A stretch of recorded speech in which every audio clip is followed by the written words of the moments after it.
बिस्मिल्लाहिर्रहमानिर्रहीम। अस्सलाम वालेकुम। कैसे हैं आप सब लोग? उम्मीद करती हूँ सब लोग ठीक ठाक होंगे। Welcome back to my channel. और आज के व्लॉग का स्टार्ट मैं कर रही हूँ अगेन ब्रेकफास्ट और लंच बच्चों का। तो यहाँ पर जो है मैं बना रही हूँ बच्चों के लिए पिज़्ज़ा बर्गर्स। मेरे पास कुछ जो है वो मैंने कुछ दिन पहले आपके साथ पिज़्ज़ा और पिज़्ज़ा बन की जो है रेसिपी शेयर की थी। तो मैंने आपको बताया था कि मैंने जो पिज़्ज़ा सॉस है वो बनाई थी घर में।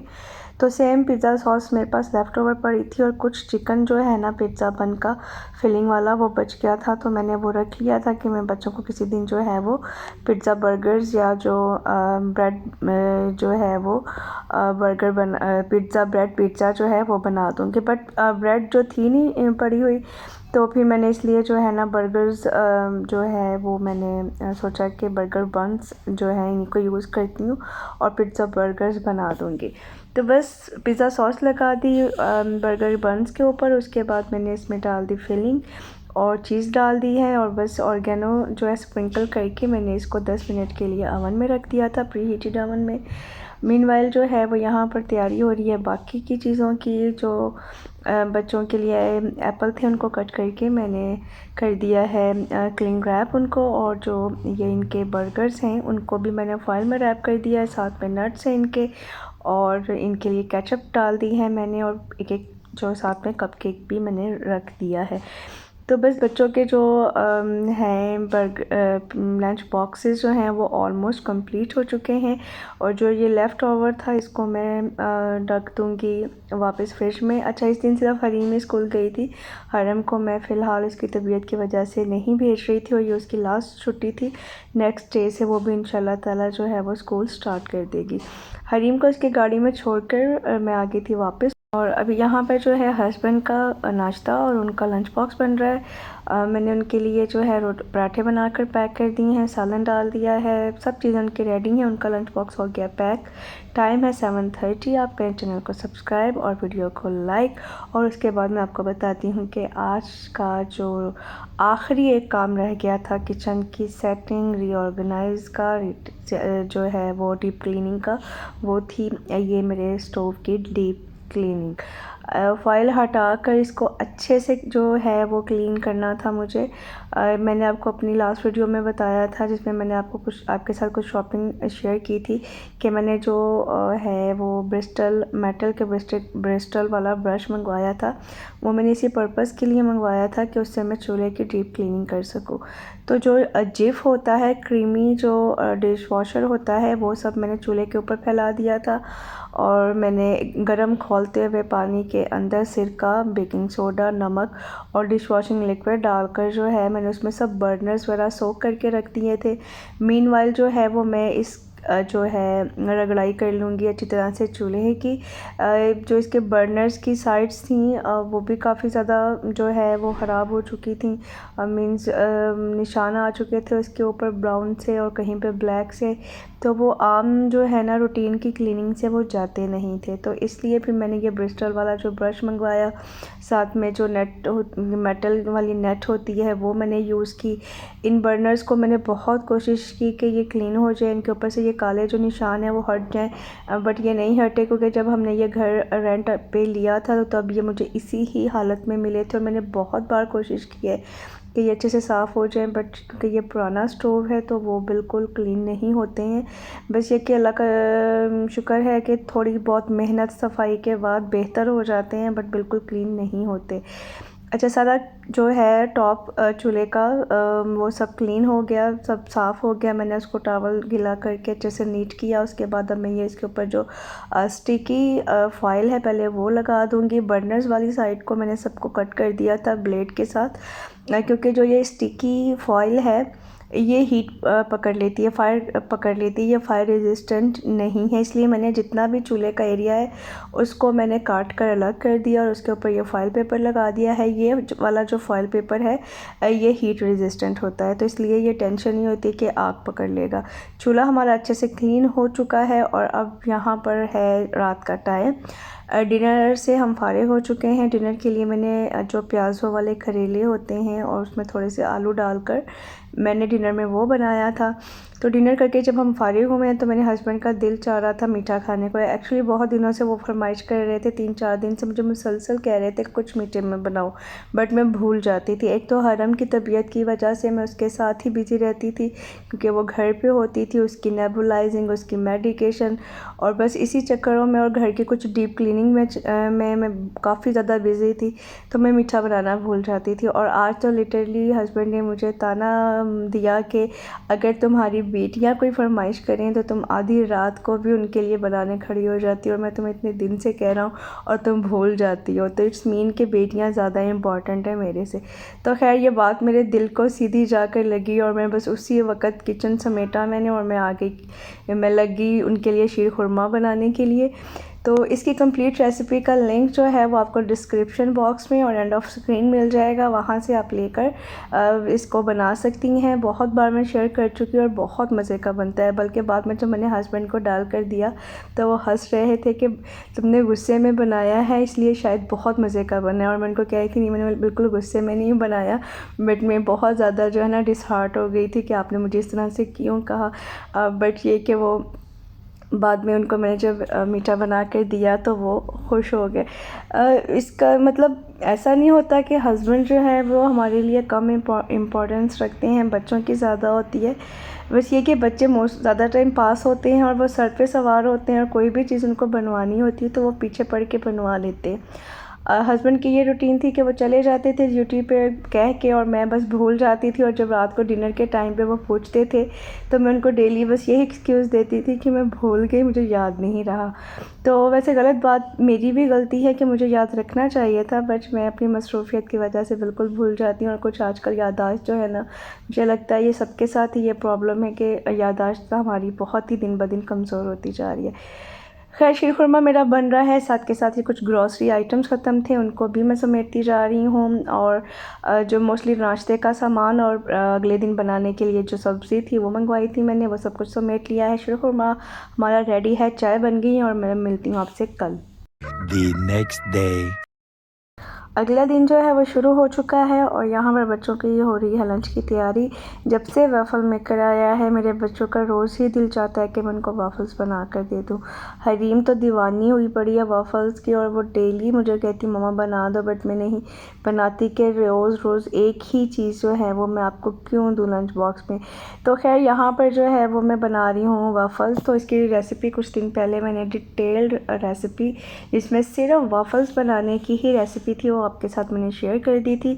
और बेसिकली वो यही वाली वीडियो थी, बट मैंने उसको डिटेल में आपके साथ शेयर किया। अभी तो मैंने इसको फास्ट फॉरवर्ड पे लगाया हुआ है। तो जो डिटेल्ड रेसिपी है उसका लिंक मैं डिस्क्रिप्शन बॉक्स में भी दे दूँगी और एंड ऑफ स्क्रीन में भी डाल दूँगी। आप इसको वहाँ से जाकर रेसिपी को लें और ट्राई करें। जो बैटर है वो ऑलमोस्ट वो ही है जो पैनकेक्स का होता है, सिर्फ फ़र्क है तो कंसिस्टेंसी का। और ज़ाहिरी सी बात है इसके लिए आपको वाफ़ल मेकर जो है वो उसकी ज़रूरत होगी, उसके बगैर आप वाफ़ल्स नहीं बना सकते। तो बच्चों का लंच बॉक्स रेडी हो चुका है, साथ में कुछ फ्रूट्स दे दिए थे मैंने इनको, और साथ में कपकेक्स हैं, इनके जूसेस हैं, ईच एंड एवरीथिंग रेडी है। इस दिन जो है वो वेडनेसडे का दिन था, और हरम जो है वो आफ्टर 1 वीक स्कूल जा रही थी दोबारा से। तो मैं मतलब पूरा एक हफ़्ता ये घर पे रही मेरे साथ, तो मेरा बहुत अच्छा टाइम इसकी तीमारदारी में, इसकी मेडिकेशन में, हर चीज़ में गुजर जाता था। और इतने दिन के बाद जब ये जा रही थी तो मुझे फ़ील हो रहा था कि अगेन मुझे अकेला रहना पड़ेगा, तो लेट्स सी मैं कैसे अपना टाइम स्पेंड करती हूँ। अच्छा, इससे एक दिन पहले मैंने बनाया था लंच में, डिनर में सॉरी, मसूर और की दाल और चावल। तो बस वही जो है वो मैं इनको लंच में पैक करके दे रही हूँ हस्बैंड को। और लकीली मुझे पराठे नहीं बनाने पड़ेंगे क्योंकि मैंने इनको साथ में जो है वो वही दाल चावल दे दिए। तो अभी मैं इनके लिए बना रही हूँ नाश्ता। नाश्ते के लिए मैं इनको स्लाइस जो हैं उनको टोस्ट करके पीनट बटर लगाकर एग डालकर सैंडविच बना दूँगी। वैसे जब ये घर में नाश्ता करते हैं तो फिर मैं सैंडविच नहीं बनाती, मैं फ्राई एग करके तो उसके ऊपर नमक काली मिर्च डाल के स्लाइस को टोस्ट करके तो पीनट बटर साथ में रख के दे देती हूँ, तो ये कुछ स्लाइस पर लगा कर उसको वैसे ही खा लेते हैं। बट जब ये अपने साथ नाश्ता लेकर जाते हैं तो वहाँ पर इनको पास टाइम बहुत कम होता है, तो इसलिए मैं सैंडविच के फॉर्म में दे देती हूँ कि फिर इनके लिए खाना जो है वो आसान हो जाता है। तो बस इनके लंच में जो है अब मैं इनका बना रही हूँ सैंडविच स्लाइस लगाकर, और बस इसको मैं क्लीन कर दूँगी रैप फॉइल पेपर में, ताकि जब तक ये खाएं तो तब तक ये थोड़ा गर्म रहे, क्योंकि तकरीबन घंटे बाद ही जाने के इनको ये नाश्ता करना होता है। तो अगर मैं इनको डाल दूँगी मतलब हीट अप करेंगे तो फिर थोड़ा हार्ड होने का जो है वो मसला होता है। तो साथ में मैंने इनके लिए जो है वो सब चीज़ें बाकी की भी पैक कर दी थी। ये चले गई ड्यूटी पे और मैं ने कुछ देर घर की चीज़ें वगैरह सब समेटी, और मेरा ये दूसरा वाला पार्सल भी आ चुका है जो डिलीवरी मैंने मंगवाई थी। तो कुछ दिन पहले भी एक मैंने आपके साथ शेयर की थी और बताया था कि एक और मेरा जो है वो पार्सल आना है, तो अभी मुझे वही रिसीव हुआ है।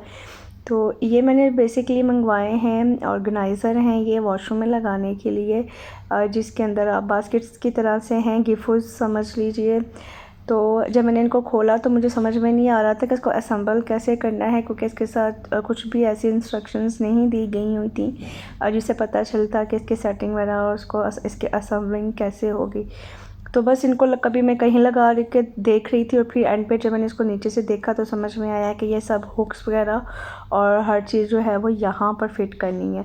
तो खैर वो कर आकर जो इसका ये रॉड था एंड पे आ रहा था, मुझे उसकी समझ में नहीं आ रही थी कि वो उसको हुक्स के बिल्कुल नीचे नहीं आना चाहिए था, क्योंकि जो पिक्चर है उसमें हुक्स से थोड़ा वो पहले आता है। तो खैर मैंने उसकी फिर पोजीशन चेंज की, उसकी डायरेक्शन चेंज करके लगाया, तो फिर वो सेट हो गया कि हुक्स आगे आ गई और वो रॉड पीछे है, जिसके ऊपर आप कुछ भी लटकाने के लिए आप यूज़ कर सकते हो।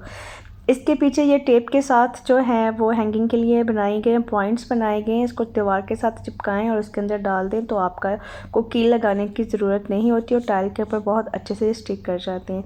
ये हेड टॉवल्स जो हैं वो मैंने मंगवाए थे, बेसिकली मंगवाया मैंने अपने लिए था एक और हरीम के लिए, बट मेरे बाल काफ़ी लंबे हैं तो मेरे बालों के हिसाब से ये काफ़ी छोटा पड़ गया। तो फिर मैंने सोचा कि अब ये हरीम और हरम ही यूज़ कर लेंगी, अब मैं अपने देसी तरीके से ही बालों को रैप कर लिया करूँगी। अच्छा, इसके अलावा जो है मैंने जो ये आपको गोल्डन सा नज़र आ रहा है ये मोबाइल के लिए मैंने मंगवाया था। उनके गाड़ी में जब हस्बैंड जाते हैं तो आजकल क्योंकि मैचेस चल रहे हैं, टूर्नामेंट्स आ रहे हैं, तो फिर वो रास्ते में जो है वो जब उनको मैच देखना होता है तो उसके साथ अपना वो होल्ड कर लिया करेंगे मोबाइल। और कुछ ये हुक्स थी जो पहले दिखाई हैं वो भी हुक्स हैं, और ये भी जो मंगवाई हैं ये मैंने हैंगिंग हुक्स हैं।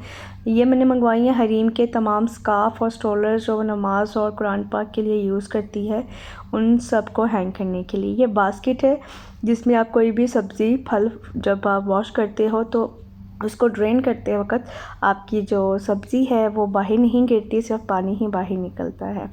अच्छा, ये जो है कार्टन छोटा सा इसके अंदर से मैं निकाल कर आपको दिखाती हूँ। ये थोड़ा मेरा ऑर्गेनाइज़र है, ड्रेसर ऑर्गेनाइज़र है। ड्रेसिंग टेबल पे अपनी कॉस्मेटिक्स और मेकअप का सामान या कोई भी चीज़ रखने के लिए आप यूज़ कर सकती हैं। तो मैं जो है ना वो अपनी सुस्ती की वजह से इसको की के साथ ही खोल रही थी, और मैं बस किचन में जाने की ज़हमत से बचने के लिए इसको की से खोलने की कोशिश कर रही थी और बड़े टाइम लग गया मुझे उसको ओपन करने में। तो खैर ये है ऑर्गेनाइज़र जिसमें आप इसके साथ छोटे छोटे 2 ड्रॉज़ हैं जिसमें बहुत सारी चीज़ें रखी जा सकती हैं। तो अभी इसकी हालत काफ़ी ख़राब हो रही थी, मैला था, मिट्टी बड़ी लगी हुई थी, और क्योंकि वाइट कलर का है तो हर चीज़ जो है वो बहुत प्रोमिनेंट होती है। तो मैं अभी यहाँ पे इसको वाइप्स के साथ जो है वो क्लीन कर लूँगी। ये मेरे फेवरेट वाइप्स हैं डिटोल के, क्योंकि इसके अंदर थोड़ा सा सोप लिक्विड टाइप का होता है, जिसकी वजह से आम वाइप्स के साथ अगर आप क्लीन करें तो चीज़ इतनी साफ़ नहीं होती जितनी इन वाइप्स के साथ होती है। ये सरफेस क्लीनिंग वाले हैं सिर्फ, और इनको आप स्किन पे यूज़ नहीं कर सकते। कोई भी चीज़ आपने क्लीन करनी हो तो वो बेस्ट है उसके लिए। तो मैं तो इनको हर रूम और किचन में हर जगह पे इनको हैंडी रखती हूँ कि कहीं पे भी कोई चीज़ गिर जाए, कोई स्टेन नज़र आ जाए, बस एक वाइप निकालो और बस उसको क्लीन कर दो तो फ़ौरन से वो चीज़ आपकी नीट एंड क्लीन हो जाती है। तो मेरा ऑर्गेनाइज़र जो है वो हो चुका है क्लीन, और बस अब मैं आपको सब चीज़ें उनकी जगहों पे रख कर दिखाती हूँ कि किस किस मकसद के लिए कौन कौन सी चीज़ जो है वो मैंने मंगवाई है। तो ये मेरे ड्रेसिंग टेबल के ऊपर जो है ये ऑर्गेनाइज़र आ चुका है। मैं बहुत ज़्यादा मेकअप और कॉस्मेटिक्स नहीं यूज़ करती, क्योंकि अपनी स्किन को केमिकल्स और इस तरह के कॉस्मेटिक्स से जो है वो फ्री ही रखती हूँ। ये पहले ड्रॉ में मैंने ब्रशेज़ जो रेगुलर यूज़ के लिए मुझे यूज़ चाहिए होते हैं। मतलब डेली तो मेकअप मैं करती नहीं, बट जब मैं करती हूँ तो मैं इन्हीं को यूज़ करती हूँ। बाकी का जो पूरा सेट है वो मेरे ड्रॉर्स में रहता है। कुछ रैंडम सा सामान जो है वो नीचे वाले ड्रॉर्स में मैंने रख दिया है और कुछ इस बास्केट में रख दिया है। सब चीज़ें जो हैं वो मेरी ऑर्गेनाइज्ड हो गई हैं। अब ये है किचन में जो वॉशरूम के लिए जो मैंने मंगवाए हैं ऑर्गेनाइज़र, ये वो हैं। इनको मैंने जो स्टिक कर इनकी जगह के ऊपर मैंने लगा दिए हैं। ये हमारा वॉशरूम है और उससे पहले जो मैंने आपको दिखाया था वो बच्चों का। यहाँ पर हरीम के रूम के डोर के पीछे ही ये मैंने लगा दिया है जो स्टिकी हुक्स वाला पूरा एक था। उसके ऊपर सब उसके स्ट्रोलर्स वगैरह हैंग कर दिए हैं। बच्चों के हेड टॉवल्स उनके वॉशरूम में आ गए हैं। और ये हैं वो हुक्स जो मैं आपको दिखा रही थी। इसमें 3 ऑप्शंस हैं, मतलब एक टाइम पे आप 3 चीज़ें इसके ऊपर हैंग कर सकती हैं। और ये मैंने बिल्कुल डोर की एंट्रेंस के साथ ही इनको कर दिया है ताकि कोई भी मास्क हैंग करना हो, की रिंग कीज़ वगैरह हैंग करनी हो तो वो कर सकते हैं।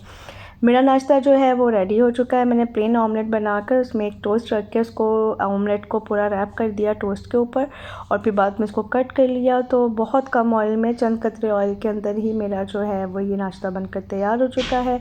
साथ में मैंने थोड़ा सा शीरखुरमा ले लिया था और एक वाफ़ल जो लेफ़्ट ओवर था वो ले लूँगी, कुछ नट्स हैं और मेरी चाय, और ये बन गया मेरा नाश्ता।